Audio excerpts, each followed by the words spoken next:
Welcome to Face to Face. This is a show about change and what's next. It's a show that asks questions and peels back the layers of our average everyday experience and goes beyond scratching the surface. We interview people doing incredible things who are making a difference around the globe. Join me as we listen in and get one step closer to understanding that big ideas shared create collaboration. Collaboration can inspire community, and communities create social change. I'm David Peck, and this is Face to Face.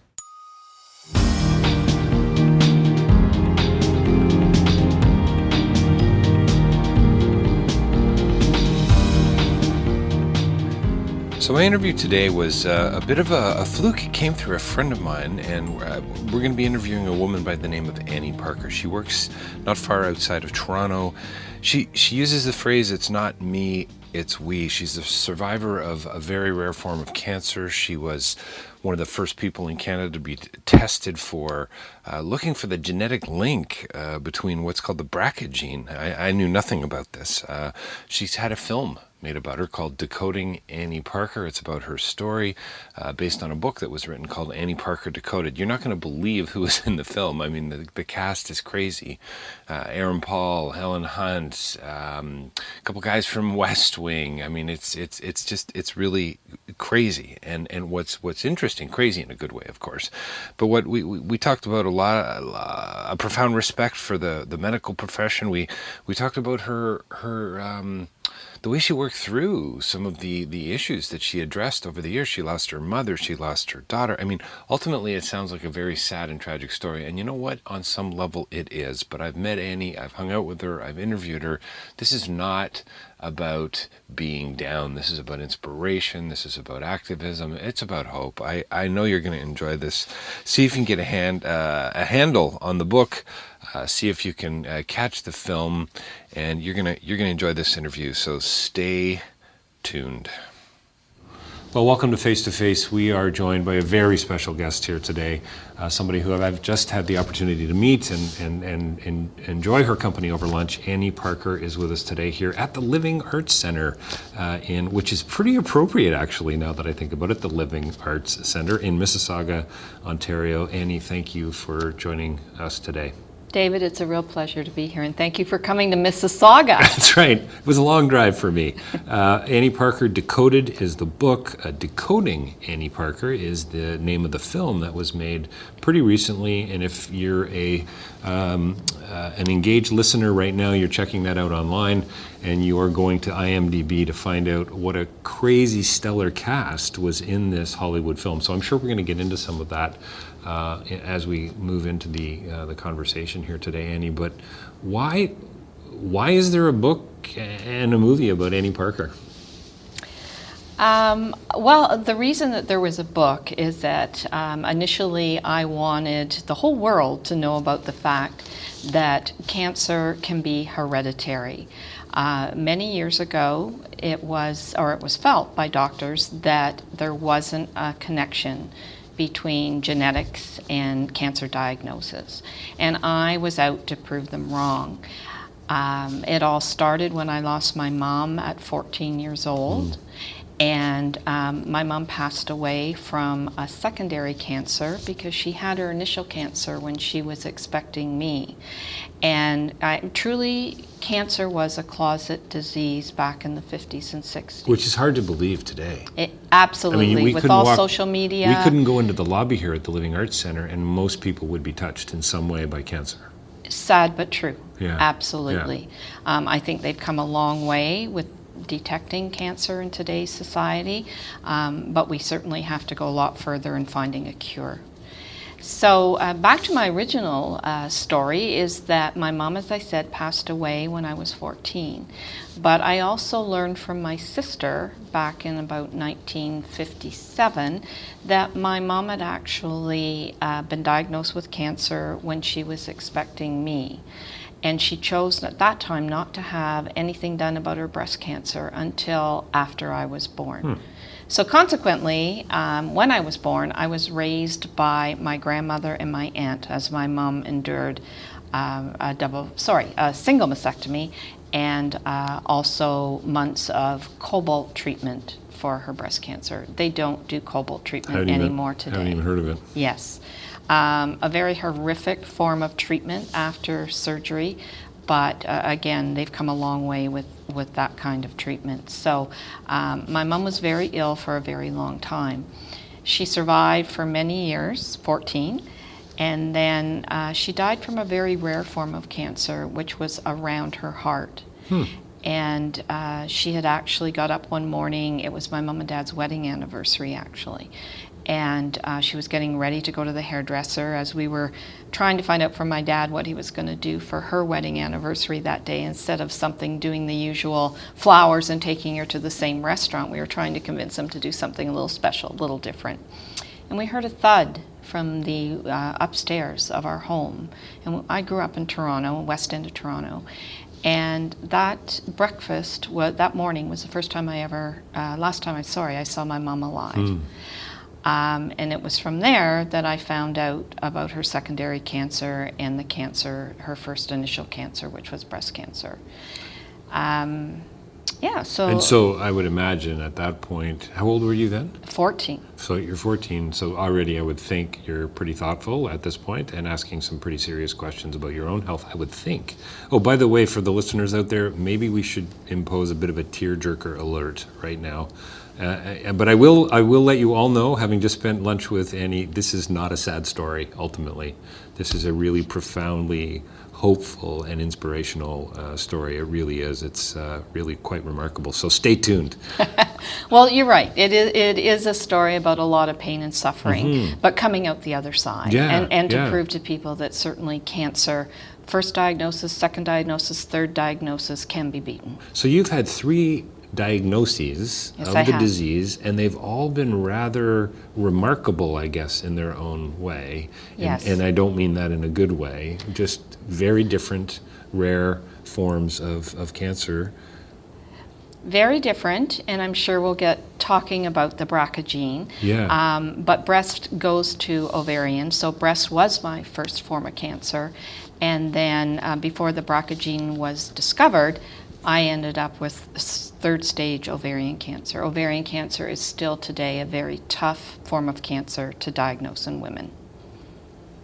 So when did you start thinking, so my father had Parkinson's disease and for many, many years, and when my brother and I found out in our late 20s, and that's quite a while ago now, you know, one of the first questions that comes up, at the risk of sounding a little bit too self-absorbed, that's my wife laughing in the background, how's this going to affect me? Yes. Am I going to get Parkinson's? And so on. And you would hear things like, well, it's not hereditary. And Yes. then and I'm enough of a philosopher to know, to ask another few questions. How do you know that? You can barely tell me anything about the disease. You can't cure it. Yes. You know, how do you know it's not hereditary? I was a very curious child, absolutely. Why is the sky blue? Why is the grass green? You know, the usual questions. But I always felt that there was some form of connection.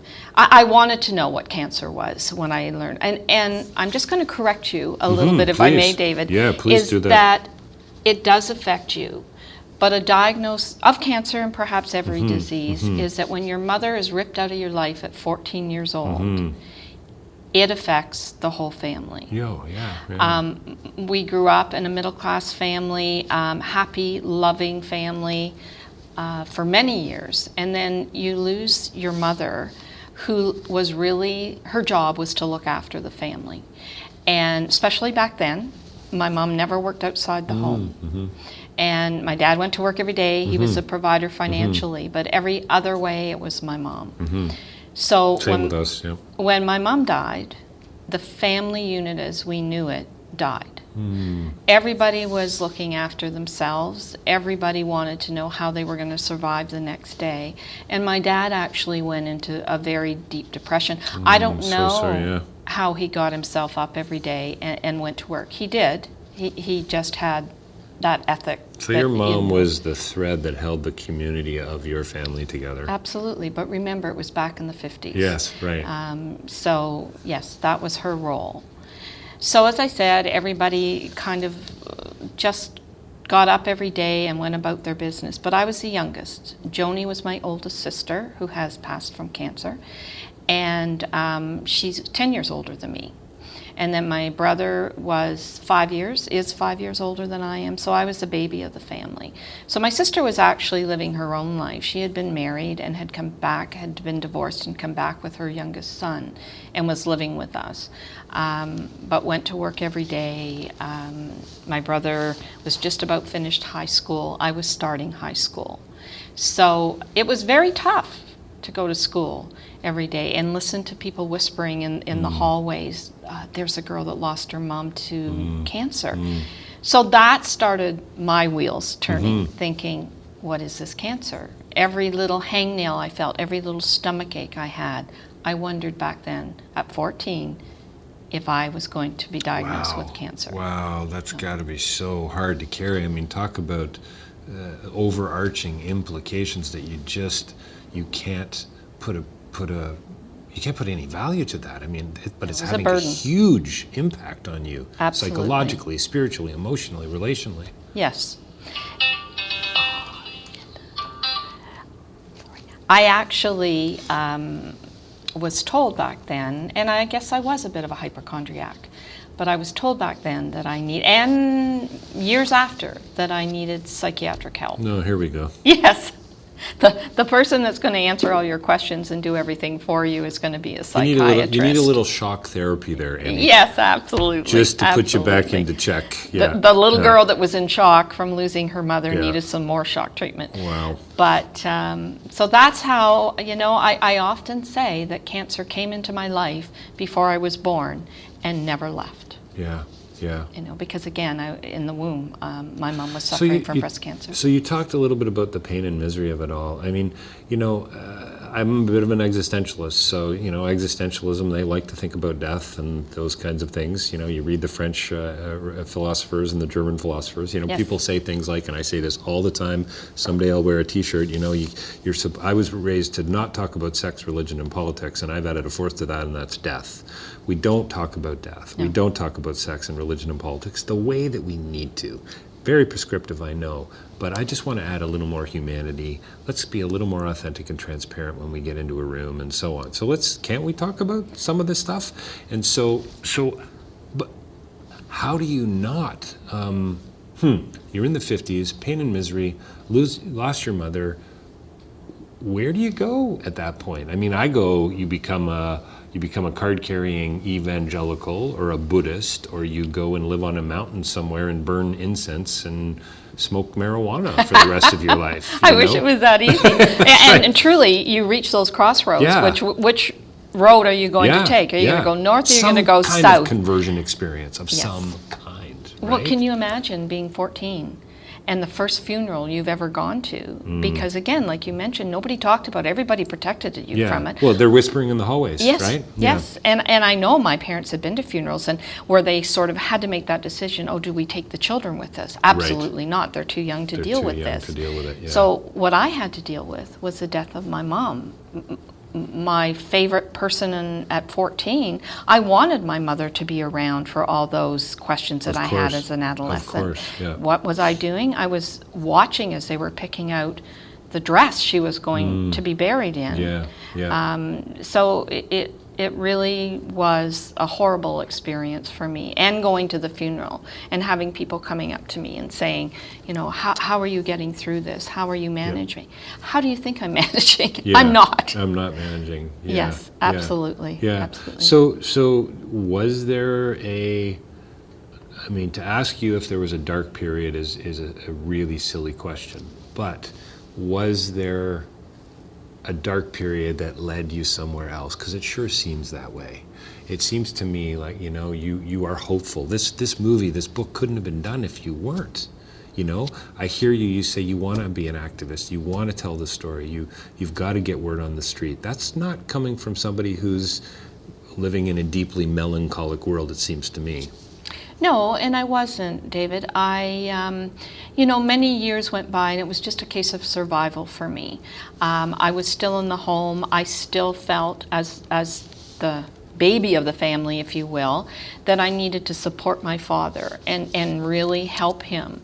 My dad and I were fairly close. I was definitely his little girl, hence Annie, as I mentioned to you over lunch. Right. And I would always be that way, and I hated to see him suffer so. So I tried desperately to pick up the pieces from that. I think, and this is a nice segue, I guess, is that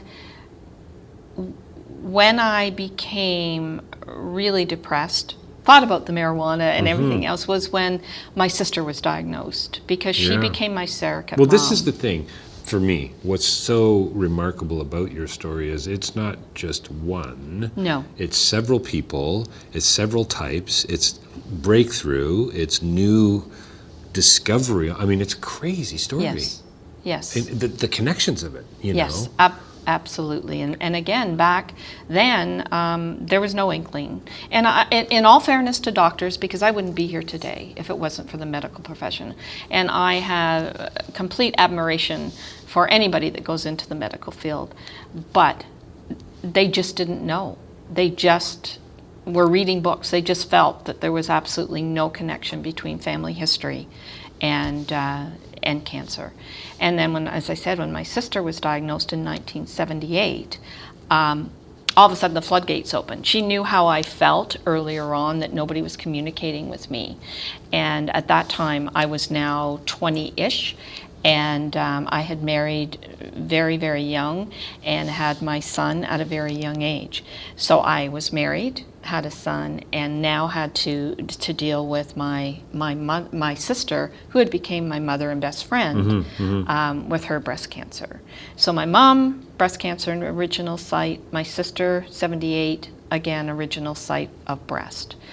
Of course, I'm thinking, when am I going to develop breast cancer? Right. So my sister survived about a year and a half. Her breast cancer had gone from breast to bowel, but I found out later, when there was a discovery of the BRCA gene, that the doctors actually, the geneticists actually felt that it went from breast to ovarian to bowel. And she died in latter part, actually, of 1979.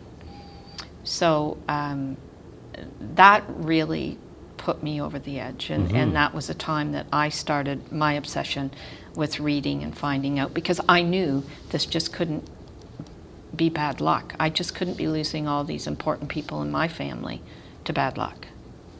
So, okay, so I'm going to go back to this one more time, and then I want to move on to the BRCA gene, and I want to hear about more about where we're heading with some of this genetic versus lifestyle stuff. I want to talk about that as well, if we can. But sure. So you say that's when my obsession with reading and exploration, I guess, began after your sister died. Why didn't you turn to alcohol? Like, I don't get it. Who said I did? Yeah, maybe you did. Really? Maybe you did. But no. But you know what I'm saying. Like, No. we're making fun of it in a way, and we probably shouldn't. But I wouldn't expect to meet somebody like you in the boardroom of the Living Arts Center, and the level you, not because I don't believe in the human spirit. In fact, quite the contrary, I do. But I'm fascinated in my own life, the pain and sort of despair that I've had to deal with, Right. and the inkling towards not just alcohol, but the inkling towards escape.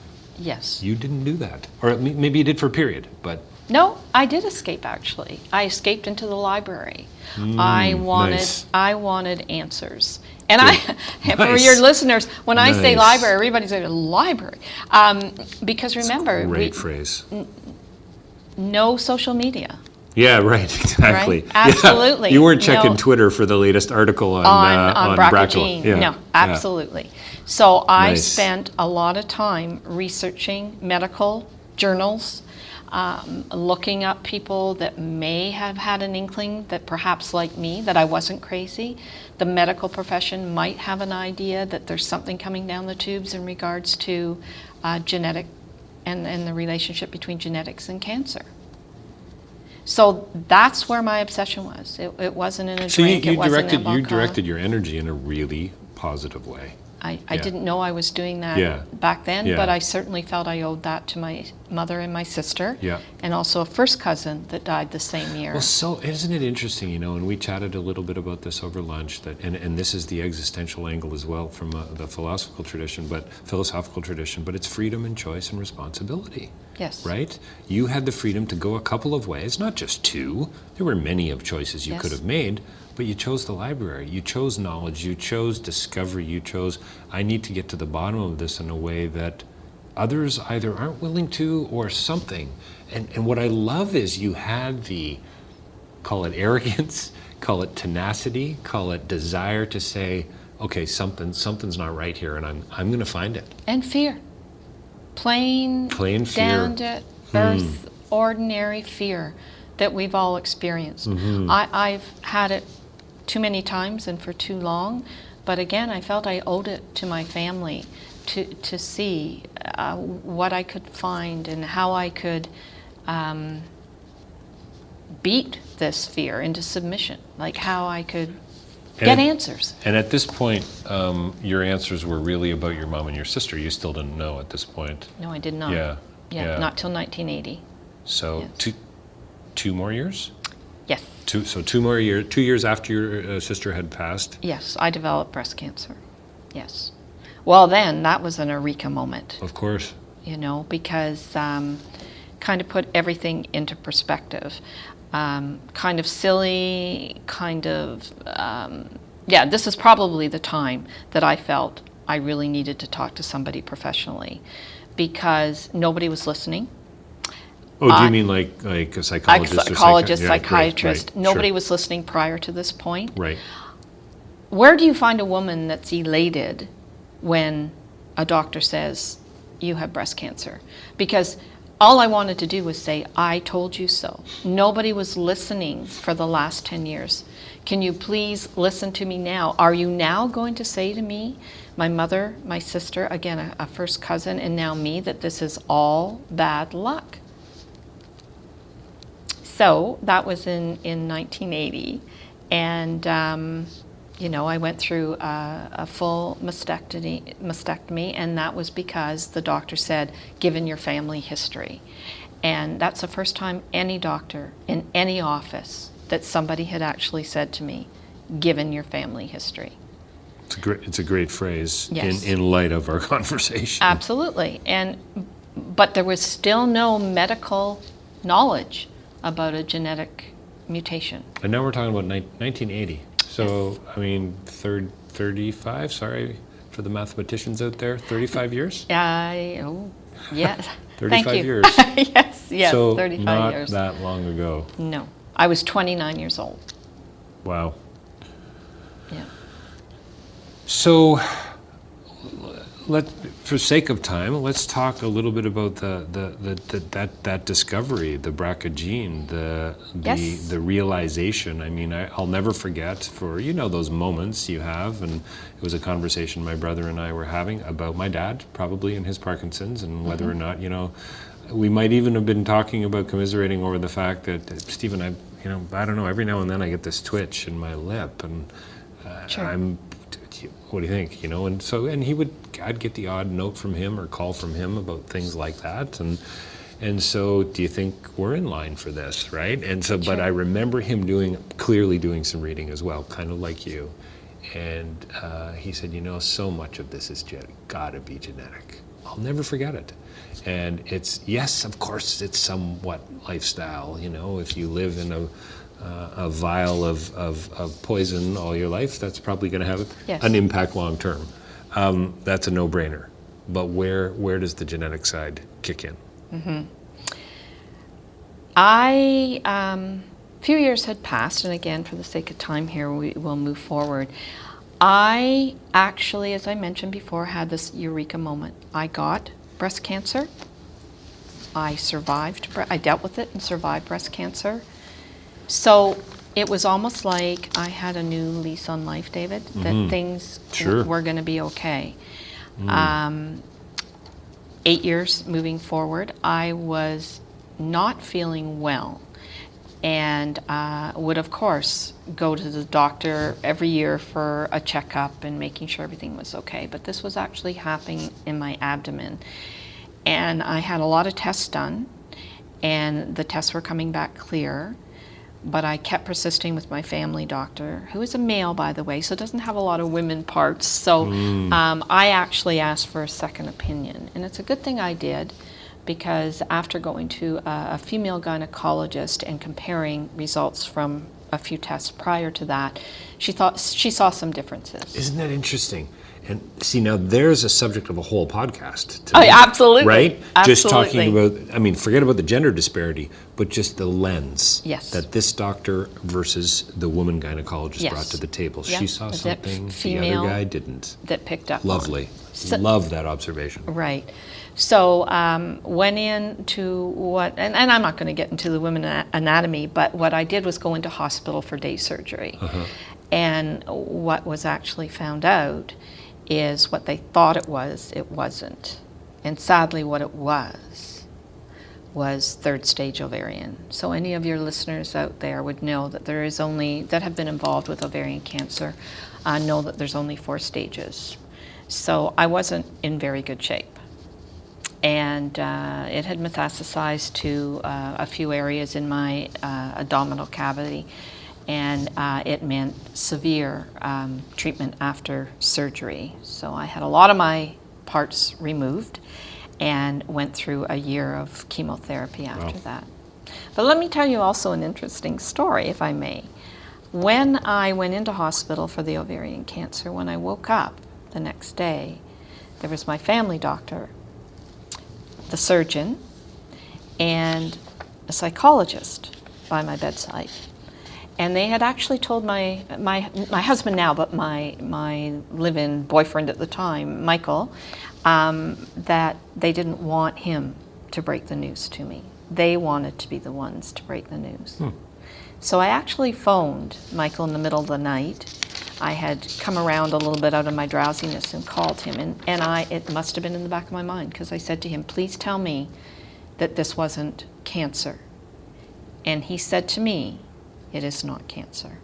He was told by the medical profession not to tell me. He wasn't expecting the middle of the night phone call, but of course he had to take he did listen to the medical profession. So when I woke up and they told me that it was third stage ovarian, you can imagine how angry I was at Michael. We have obviously overcome that. I married the man and we're fine, but Why would you marry him? I'm kidding. Kidding. Jeez, I asked myself that. No, we only got married 3 years ago, actually, and we've been together 27. So maybe it took me all that long to forgive him. That's right. But you've got a lot of work to do there, big guy. Exactly. But I'm just trying to, and again, I have such respect for the medical profession. They all make mistakes. But it just goes back again to communication and keeping the patient aware. Well, how about just truth? Yes. How about just authenticity, transparency, all that stuff? I've had quite a few experiences with. I have psoriatic arthritis, and I've been through the last 3 years. The word that I have come to find really interesting is non-remarkable. So I had many tests, including prodding in tubes and colonoscopies and sigmoidoscopies and down the throat and MRIs. And so what I loved to see when I saw a test result was a non-remarkable finding. And I would always make a joke about that, because that's a good thing. Right? It's a good thing that it's non-remarkable. Borderline normal. That's right. That's right. I love that kind of stuff. Yes. Wow. Could you guys be any less human about this? And listen, I got a lot of respect and love for the medical community as well. I really do. Yes. But a little dose of humanity every now and then might not be a bad idea. I couldn't agree with you more. Wow. I've kind of wondered sometimes, and let's get back to BRCA gene. BRCA, which is BR for breast, CA for cancer. So breast cancer gene mutation 1 or 2. 1 or 2. So let's get back to that in a second from a discovery sort of perspective. But tell me a little bit about your thoughts on medicine, the community, dealing with emergency medicine versus chronic medicine. Like I have this sense, and I'm no expert in this by any means, but having just gone through kind of about 3 years of testing and issues and things, it seems like I've got a really tough time finding things that are hard to find. Wow, that's really profound there, David. But do you know what I mean? No, so, you know what? So if I fall agree. off the balcony here at the LAC and break my neck and break Yes. my arm and lose my arm in a pool of blood, they're going to do a great job and get me back together again, and I'll be up on my feet in 3 months. I'm pretty confident of that. Yes. Right? Physio, Yes. this guy and this specialist and this. But it's the chronic stuff, right? Yes. It's because, like you said, Curing they found the common cold. well, they or- went in to find something, and what was your phrase? You said it wasn't what they thought it was something worse. Right. And I want to go, how the hell did that happen? Right. Right? Well, I think a lot of the testing that we do today, whether it be CAT scan or MRI, you also, another term that's, I think, that is used a lot with the medical profession is false positive. What? That makes me crazy. I don't like. What does that even mean? Because I think a lot of the machines today are so sensitive. Right. They're and afraid they're going to get the wrong. Yes. I have in my belly a lot of scar tissuing going on. Is it scar tissuing or is it a new mass? Right. So I think the other side of that coin would be for men would be the PSA tests, right? Absolutely, they for prostate. They can show prostate cancer when in fact it's actually not prostate cancer, Yes. or at least, Yes. So that's the false positive, right? Yes, Yeah. absolutely. Yeah. So I think a lot of it is we've detected or we perfected a lot of the machinery that we do today, but it's also opened a whole new can of worms. Yeah, of course it has. Right? Yeah, For chronic, yeah, of for course chronic it has. disease. Well, and I think too, in all fairness, and believe me, I learned this, and I'm sure you did too. What are all the other things they saw as a result of all these wretched tests that they did for you? Ultimately, Yes. they saved your life, no question. Yes, and continue to do so. Right.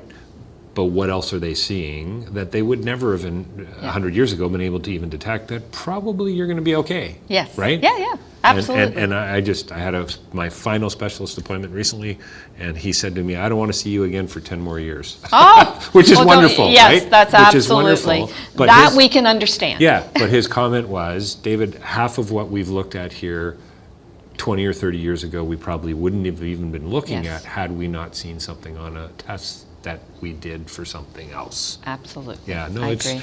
it's really, and then listen, I'm so not saying it's easy to figure out chronic Yes. disease. That's not my No. point at all. I guess my point would be, where does the research need to be heading, Yep. right? Yep. The technology and so on. And I go because I'm in high risk and because I was the BRCA gene, right? One of the first pioneers to be tested for the BRCA gene mutation. I am in at Sunnybrook Hospital. My hospital has saved my life many, many times.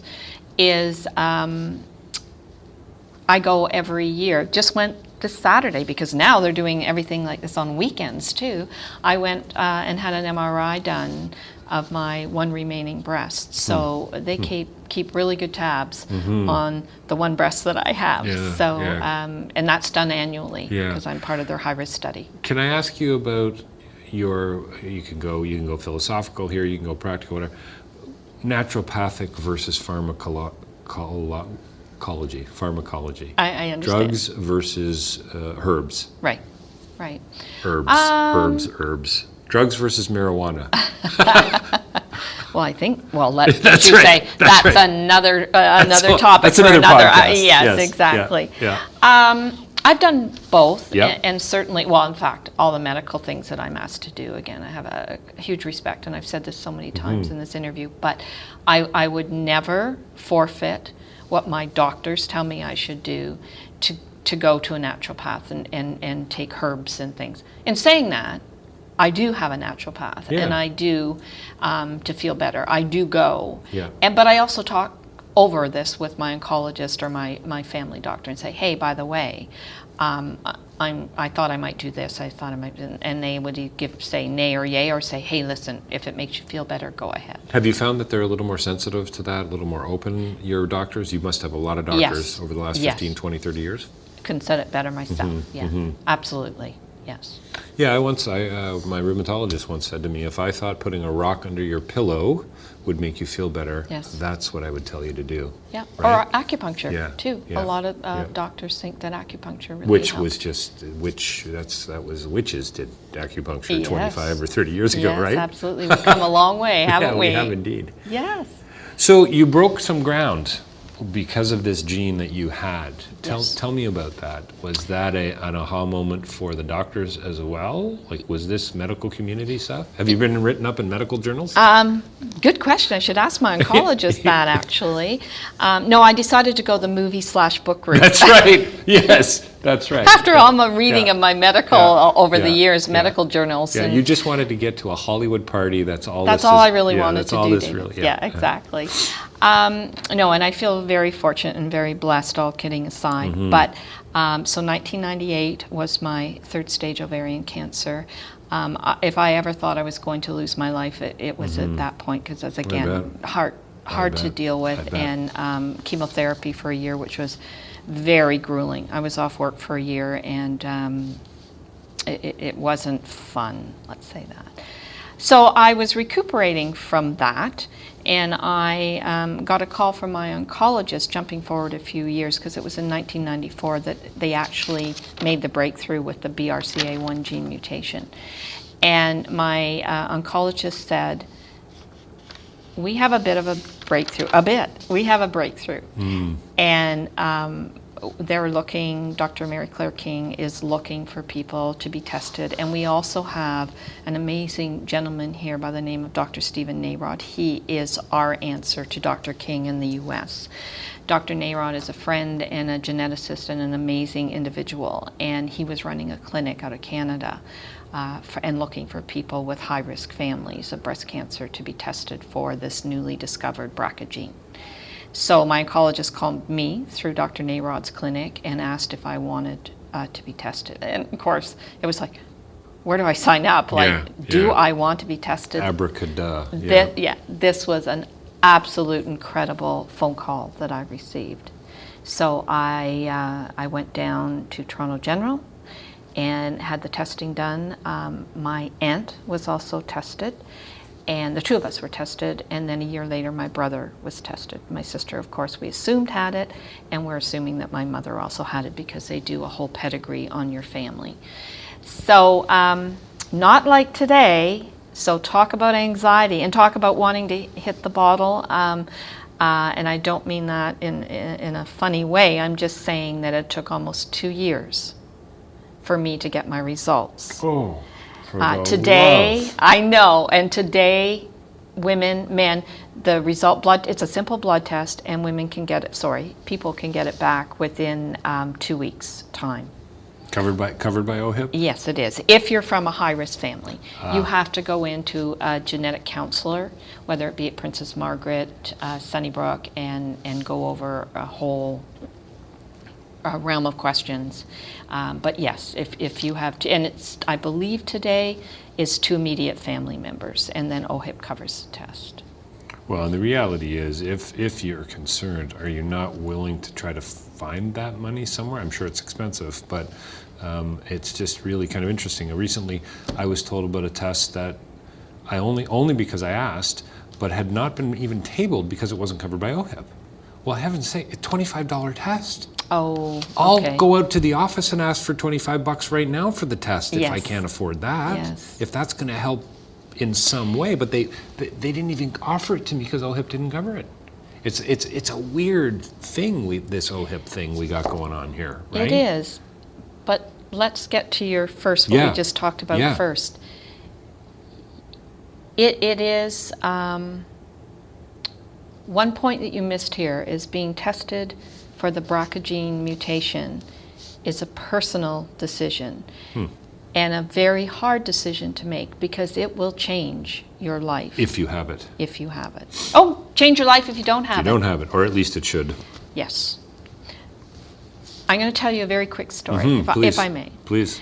So, my nephew is 6'5", scrapping police sergeant in one of our local regions. His son was doing a science project, and it was on genetics. And Ryan, his son, asked if his dad would be genetically tested for his project, the same gene that Aunt Ann carries. So he decided that he would be tested. He was sitting on the fence about being tested, as a lot of my nephews and nieces are, and my son. And he went to Princess Margaret with me to be tested in the clinic because I know people in high places. I bet you do, yeah. Yes, Dr. Narod's clinic. Fast forwarding, it did only take him, I think, a couple of months because I wanted the blood test to be sent to Dr. Narod's clinic.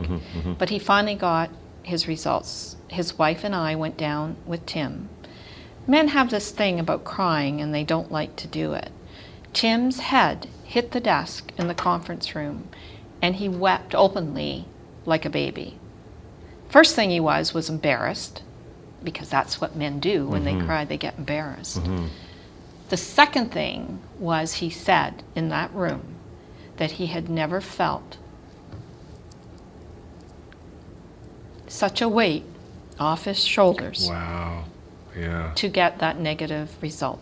Negative meaning he was okay. He was freed of the BRCA.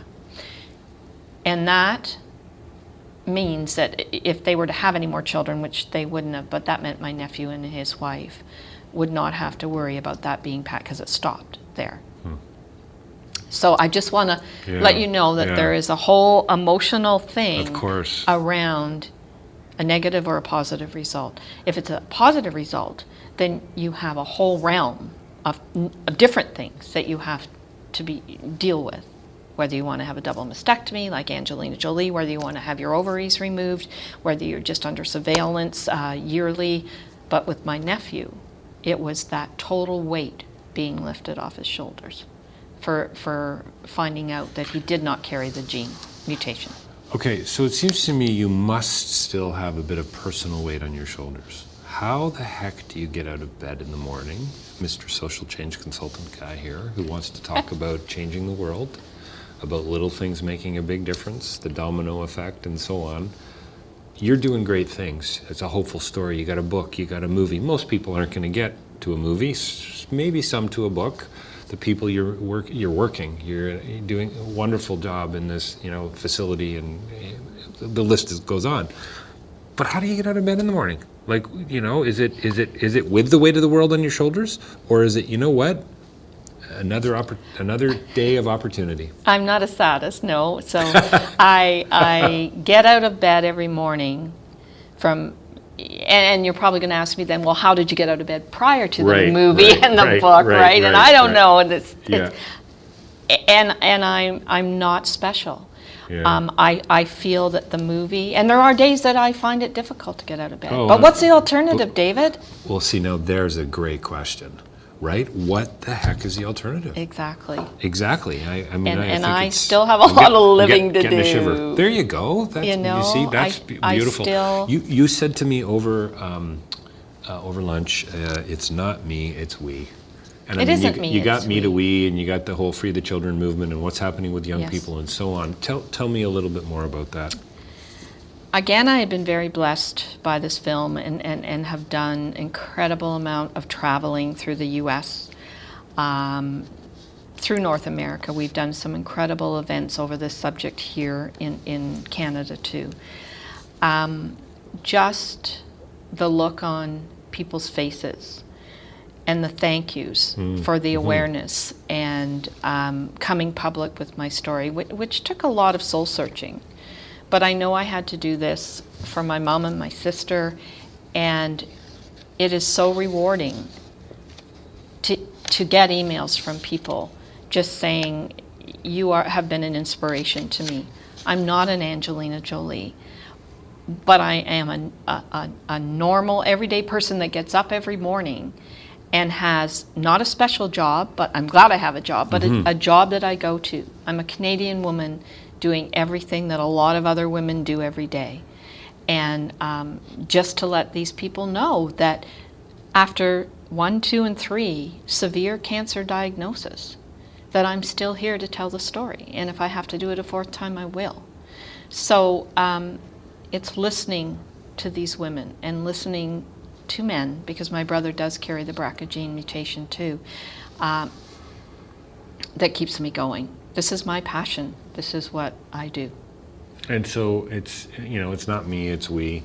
I mean, for me, that resonates on so many levels, because the work I do, I think, is about others. It's about community, and obviously there's something in it for me. I get that. We can talk about the incentive and all that. I mean, you're not making any money off this film, you know. The franchise rights alone are not making you rich beyond your wildest dreams. I have other rewards. Yeah, yes. exactly. Yes. And there's something about the community side of it and the fact that you are giving back. And so, I mean, I so love that you've taken what could have been such a sad, tragic story, and believe me, I get that there's sadness and tragedy to your story, but you've turned it on its head.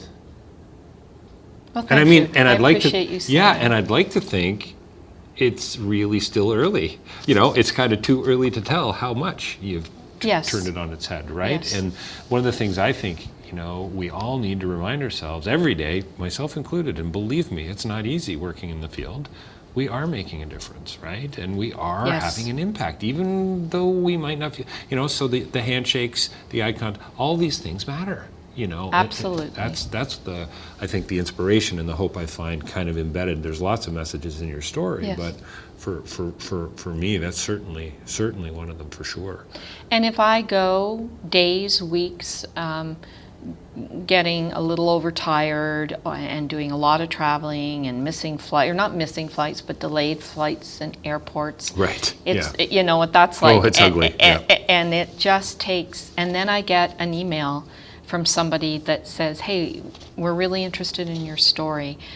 We'd like you to come on our TV show, or like The Social here in Canada. Right, right. I was on The Social promoting the movie and the book, and that just brings me right back up to thinking, like you just said, you don't hear it every day, you may not hear it every week, but once in a while you get an email to say you're making a difference. Yeah, Right? yeah, and even if you know what, I mean, even if you don't get those emails, I'm pretty confident I could put a lot on the table on this. I know you are making a difference, and I Well, think, thank you. You know, I think it's a no-brainer. Sadly, we've got to wrap up. Thank you for your candor and your honesty. I hope I pretty much always say, let's do a part 2, and I have done a part 2 with a few people, so I think we need to down the road. I'd be happy to. A real pleasure getting to know you, and I just want to sort of close here with a quote from the New York Times about the film, and Steve Holden says, quote, "Instead of jerking tears, the movie edifies." I mean, you know, that's a pretty good reason to get access to the film. Real quick, how do I get to see the movie in Canada? Is it on Netflix yet? Can I buy the DVD? What's happening there? No, I'm really hoping we can get a release here in Canada. Okay. It has been released in the U.S. Netflix in the U.S. does carry it. I'm working on that now, along with the producer and director, to get a theatrical release. If not a theatrical release, at least to get some foundations on board to bring Decoding Annie Parker into a theater near you, right? So, yeah, Netflix in the U.S., so that's the only way that I know. So basically if we what can you're buy it. advocating here is that you have to steal an IP address. I didn't say that. Isn't that what you just said? No, but Well, look, let's work on getting this movie into some Canadian theaters that in the would near be future. fantastic. Thank you for joining me today. David, it's been a pleasure. Thank Thanks. you.